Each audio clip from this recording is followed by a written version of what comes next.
आज की इस बेहद दिलचस्प चर्चा में हम एक बहुत ही गहरे सवाल पर बात करने वाले हैं।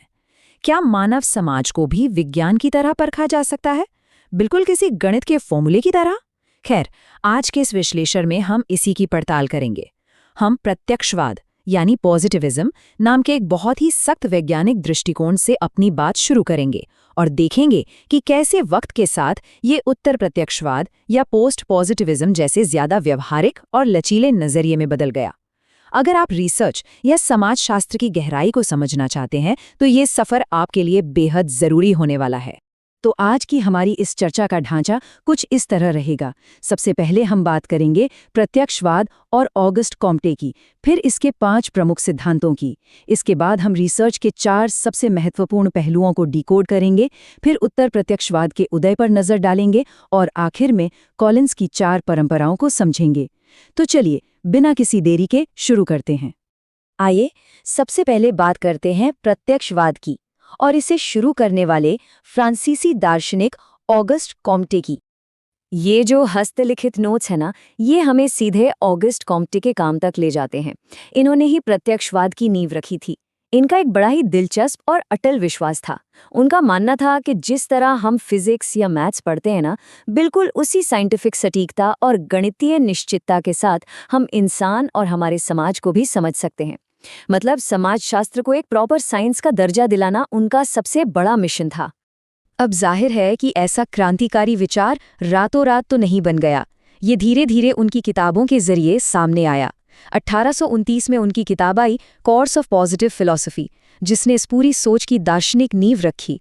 इसके बाद 1843 में elementary treatise on analytic geometry और ठीक अगले साल 1844 में the philosophical treatise on popular astronomy छपी। इन किताबों से साफ झलकता है कि वो समाज को समझने के लिए विज्ञान और गणित को कैसे आपस में जोड़ रहे थे।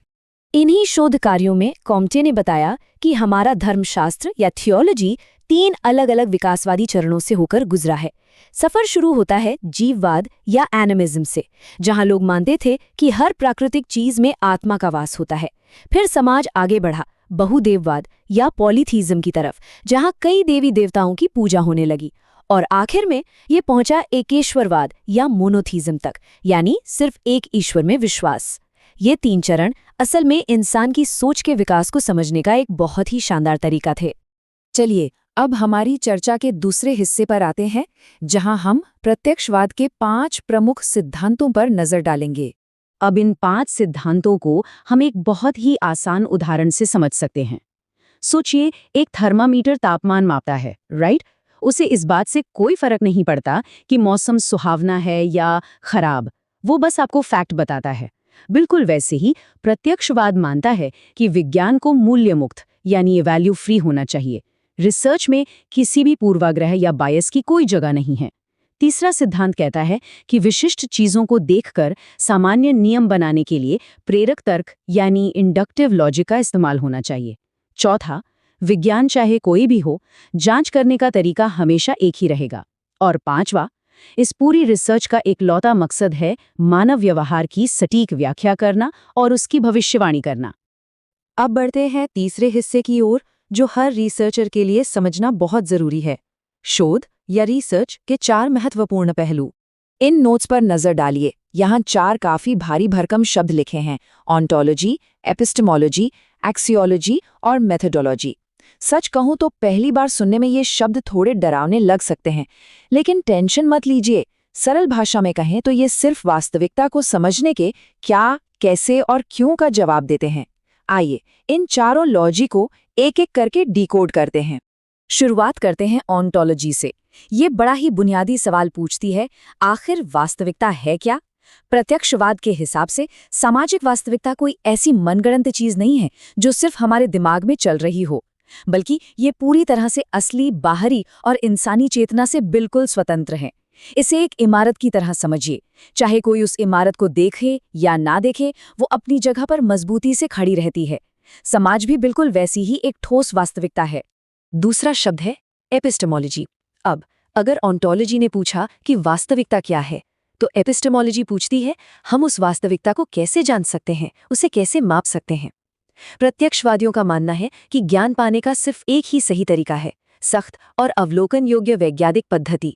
जो तथ्य देखे जा सकते हैं, जिन्हें मापा जा सकता है, बस वही सच है। यहाँ व्यक्तिगत भावनाओं या इंट्यूशन के लिए बिल्कुल कोई जगह नहीं है। तीसरा पहलू आता है एक्सियोलॉजी का।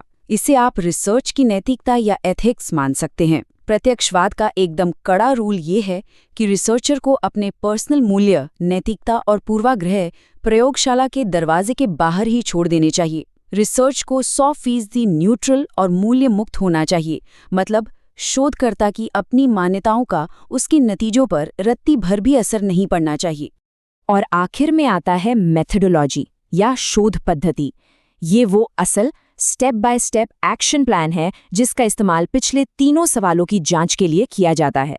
ये तय करता है कि डेटा कैसे इकट्ठा होगा, कौन से सवाल पूछे जाएंगे और उन तथ्यों को वैज्ञानिक ढांचे में कैसे परखा जाएगा ताकि हम एक एकदम सही और सटीक निष्कर्ष तक पहुंच सके। चलिए, अब कहानी में एक नया मोड़ आता है, उत्तर प्रत्यक्षवाद यानी पोस्ट पॉजिटिविज्म का उदय।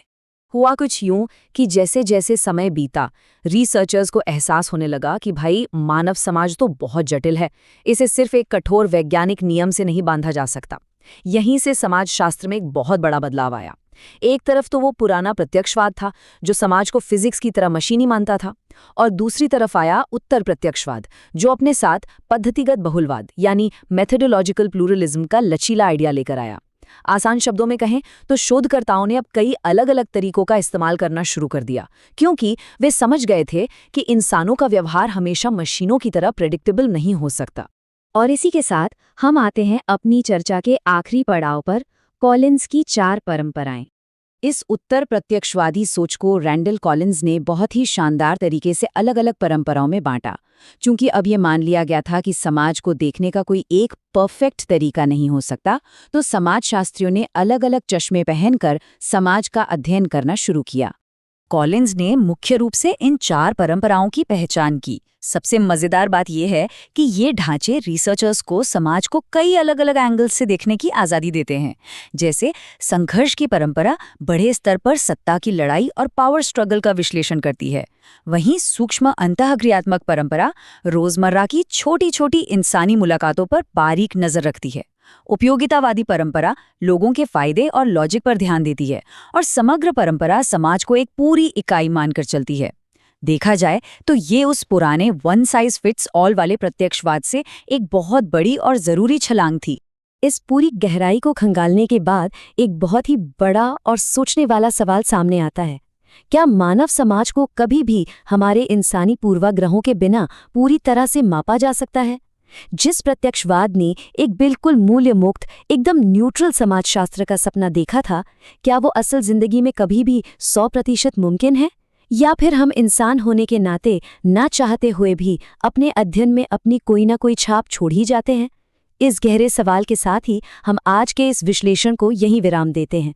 इस दिलचस्प सफर में साथ बने रहने के लिए बहुत बहुत धन्यवाद।